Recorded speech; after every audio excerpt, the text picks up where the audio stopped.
The other problem that doesn't get talked about enough is the fact that these private equity giants, particularly, I mean, Blackstone and BlackRock are not the same, but they have similar functional capacities. And if they come into an area, let's say Tampa, Florida is a great example of this, where they basically go in there into these neighborhoods and they'll buy up X amount of properties and they'll buy them at 50,000 over asking, and it completely overinflates the market because then everybody else thinks their homes are worth that much. And now you're having these ghost towns that are appearing all over the place. So the housing bubble, as much as anything, is just as bad as it was before. It may be even worse this time around.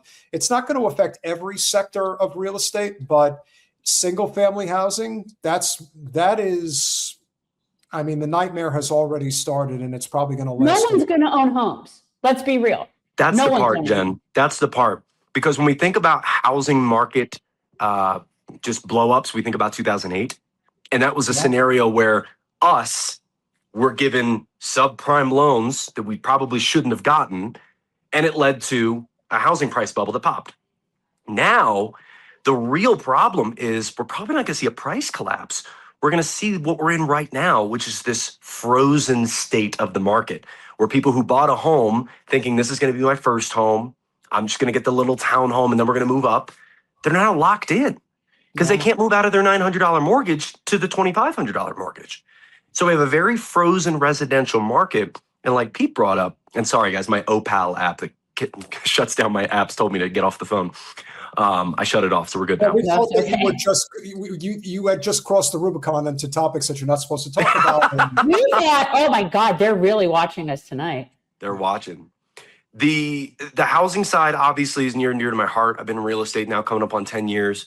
And when I got started in 2017, January, you know, a normal everyday person who had a job at a deli, you know, with proper credit and a little bit of savings could get a house, at least in Delaware. And now the median going income you have to make to buy a home is around $100,000. So it's become a luxury item. You're right. And I completely believe you're right in saying that we are going to rent and be happy. And that's where a lot of these big companies are buying up neighborhoods and strips of townhomes to rent them back to us. And it's becoming a big problem that we're now seeing the actual repercussions from. I think it's not just going to be owning housing. I actually think it's a bit more insidious than that. And I think that I'm watching a chain of events that's horrifying. You make housing unaffordable. And the truth is, it isn't just ownership. Rents are out of control too, for a lot of the same reasons, and just greed run amok. So people are not able to afford to live, whether buy or rent at this point, right?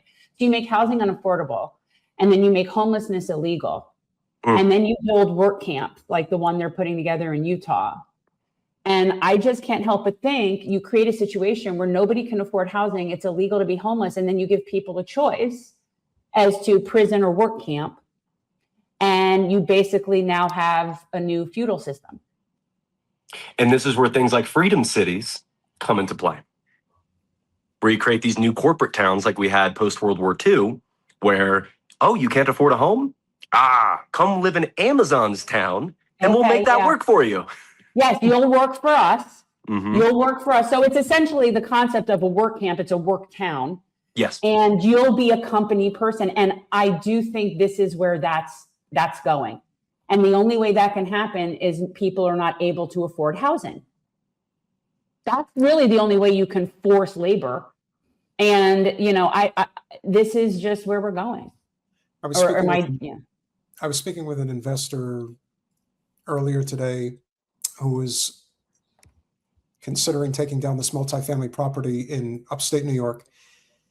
And he was saying how the rents were at $1,100 a month and, you know, pretty reasonable. He's like, yeah, but you know, the market rents could be at least $1,900 to $2,000 a month. And I'm thinking, okay, so what you're saying is you don't want to ease into this. You want to kick everybody out and basically say, hey, it's your problem, not mine.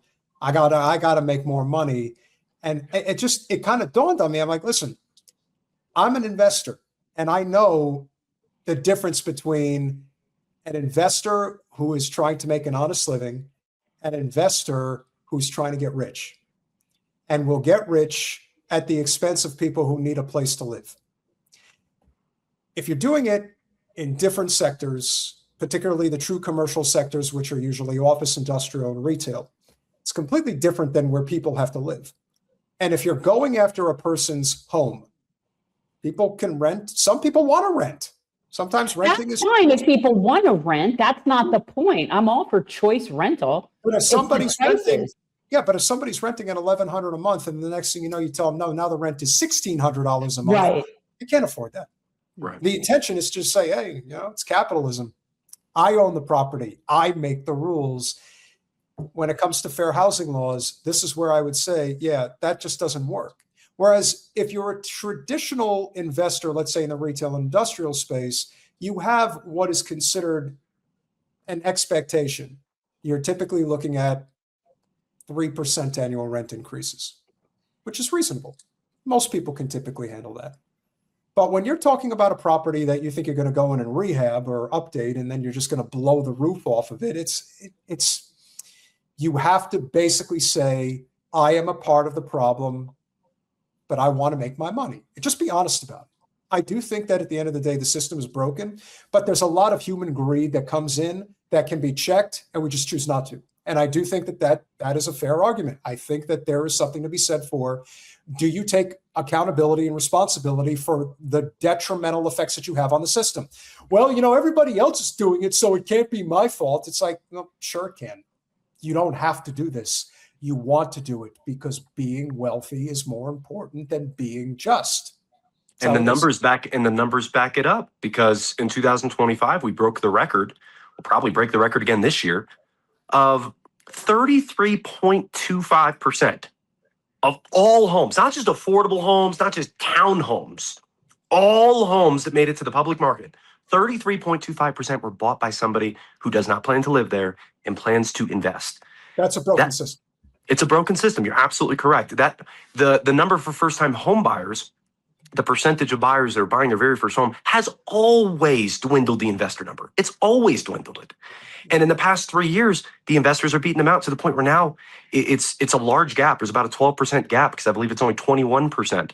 And I could see that number going down this year, are being purchased by first-time home buyers. And what kind of economy are we living in where we're touting its strength via the stock market, via the Dow Jones being at 50,000, right? The Dow's at 50,000. Meanwhile, the normal everyday person graduating college doesn't have anywhere to go. Yeah. No. And that's also why I've been very adamant about not saying too much, because obviously there's a limit to what we'll get flagged for. But if you're not familiar with commercial real estate, precious metals, and land ownership, then get familiar with it, because that is our future. And you better know how to you better know trades. You better know how to change a tire. Better know how to grow food. Better know how to cook. People need to learn how to grow food.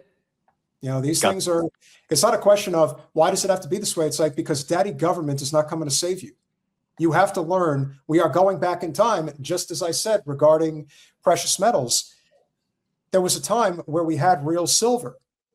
Those days are gone. You know why? Because silver is worth something. And the government figured out, oh no, we don't want the people to have money. We want them to be slaves. Slavery never ended. It just evolved. And now it's going to evolve even worse. Well, that's the thing. They're broadening the carceral system to include people that their only crime is going to be being poor. Basically, we're bringing back debtor prisons.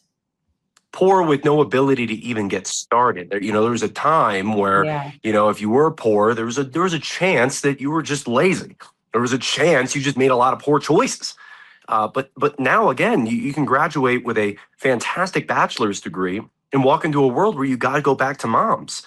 And I encourage my younger clients all the time, like, go live with mom and dad, save, grow your own assets, buy gold and silver and things like that. But it's a completely different world from when I got started, where it really was just about getting a 620 credit score and making about $40,000, which was pretty reasonable.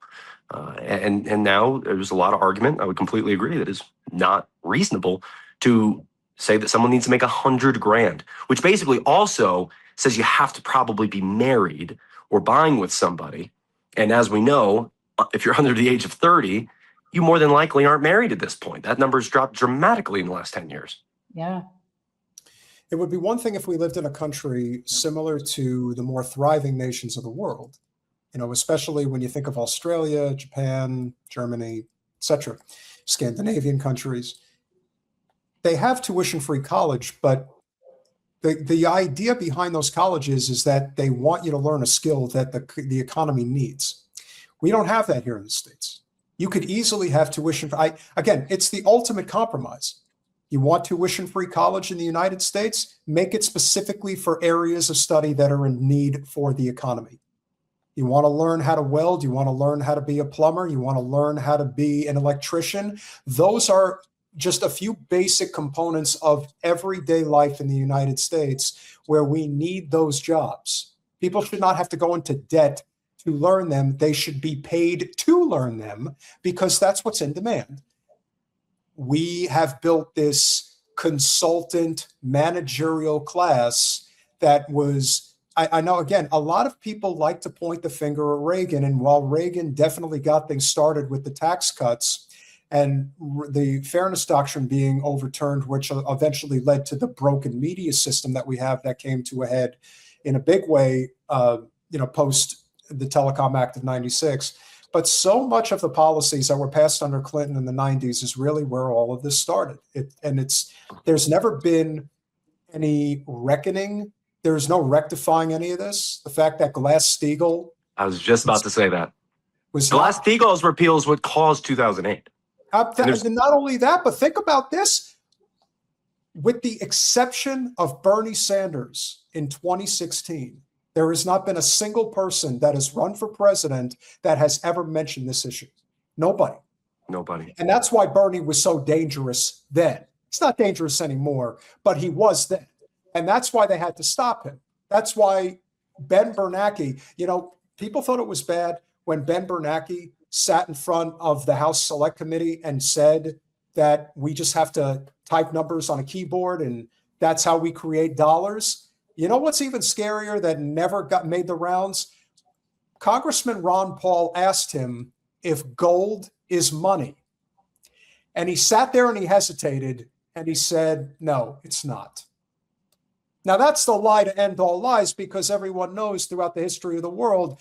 I think the ancient Egyptians would disagree with him. The most recognized currency in the history of human civilization is gold. Yeah. It's never changed. And it's a reason why it's worth as much as it is. And it is beautiful. And again, if the person who is in charge of the Federal Reserve is telling you that what is actually money isn't money, your system's broken, but it's been broken forever. And unfortunately now, because of the de-dollarization, there is no way to sweep this under the rug. So now the question becomes, what do we do to actually move forward from this? What are your thoughts as far as what are the most reasonable paths that people who may not have a lot of money to their name take to try to get out from under this conundrum we're all stuck in for the most part? Financially, that's a tough question. I think the easiest answer is we get together on the same page and revolt in some way, shape, or form. And I'll stop it there for sake of flagging the video. Financially speaking, it's been the same. You got to own an asset and have a skill. If you don't have a skill, you're not an asset to yourself.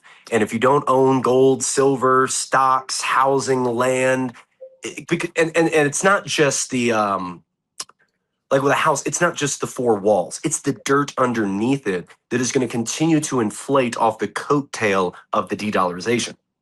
That's the beauty of owning an asset. You ride the coattail of the corruption.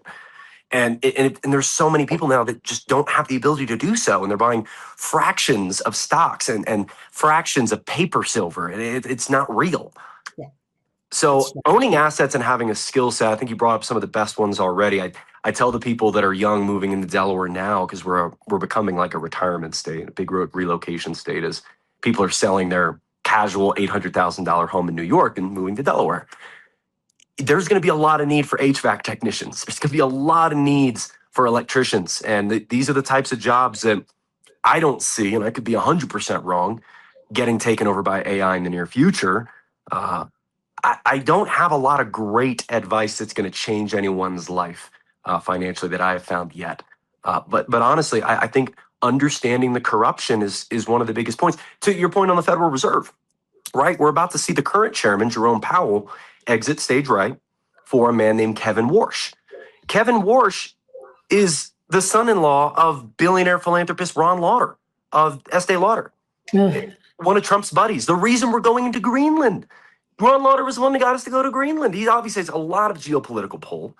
And when you look at the Estee Lauder board and you see the Lynn Forrester Rothschilds, Ellie de Rothschilds there as well, it's always the same names in every direction. So I don't think anything's going to shift. I think we're going in the same route of we're de-dollarizing, we're putting inflation as a something we talk about that we care about. But I don't know if you guys saw the recent projections from the Federal Reserve due to what's going on in Iran. They're not projecting inflation is going to be at 5% by May.